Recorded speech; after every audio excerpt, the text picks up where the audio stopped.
और वहीं संसद सत्र के छठे दिन भी विपक्ष का हंगामा जारी है। संसदीय कार्य मंत्री किरेन रिजिजू ने कहा कि देश को चलाने के लिए संसद चलना जरूरी है। उन्होंने कहा कि चर्चा नहीं होने से विपक्ष को भी नुकसान हो रहा है। अगर पार्लियामेंट नहीं चलेगा तो देश कैसे चलेगा? देश को चलाने के लिए भारत का संसद चलना बहुत ज़रूरी है। एक चीज़ है जो बहुत सा लोगों को पता नहीं है, पार्लियामेंट ठीक से अगर नहीं चलेगा तो उसमें सबसे ज़्यादा नुकसान देश को होता है और अपोजिशन एमपीज़ को होता है। सरकार का काम तो करते रहेंगे, सरकार का पास में मेजॉरिटी है और हमारा बहुमत के कारण अगर कोई बिल पारित करना है तो हम तो वैसे ही पारित कर देंगे।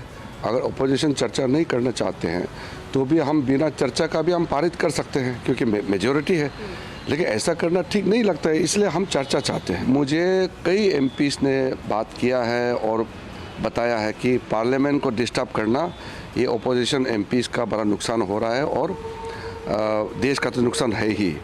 तो ये प्रेशर मेरा ख्याल से कांग्रेस लीडरशिप के ऊपर में ये प्रेशर गया है।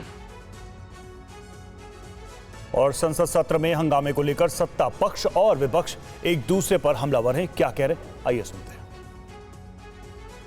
देखिए, हम लोग अपोजिशन पार्टीज की जो मीटिंग होती है, लीडर्स की मीटिंग होती है, उसमें इन इश्यूज को बहुत डिटेल में हम डिस्कस किए हैं। एक एक करके हर मुद्दे को हम उठाएंगे और जाहिर सी बात है कि जब अपोजिशन में हैं और जो वो मुद्दे हम जब टेकअप कर रहे हैं जो गवर्नमेंट को कंफर्टेबल पोजीशन में नहीं डालते हैं तो गवर्नमेंट उस पर डिस्कशन नहीं चाहती है। हम लोग को फोर्स करना, अलग अलग तरीके ढूंढना पड़ेगा जिससे हम सरकार के ऊपर दबाव बना सकें ताकि उसके ऊपर चर्चा पार्लियामेंट के अंदर हो।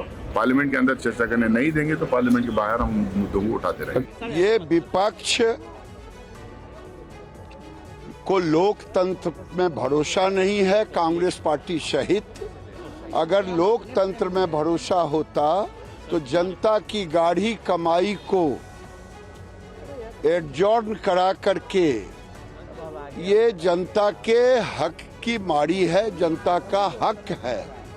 आखिर संसद बना काहे के लिए है? संसद में अगर जनता के लिए चर्चा नहीं होगी तो ये शोर मचाने के लिए होगा।